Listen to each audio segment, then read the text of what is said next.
How to easily use Hellotalk on mobile.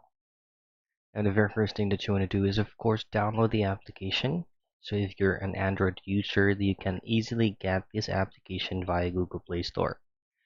Look for Hellotalk Learn Languages and simply install it. And once you have successfully installed it, open it.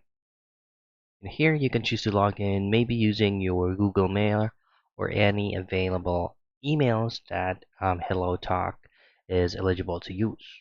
So this is going to be your home dashboard, all courses, and then beside that are all the features that you can do. Play with languages, translate, French AI, Pro Partner, and so on and so forth. Now at the bottom part is your Hellotalk dashboard. You can try to connect to other people, moments. You can also try to initiate into voice rooms, and then lastly, your profile settings.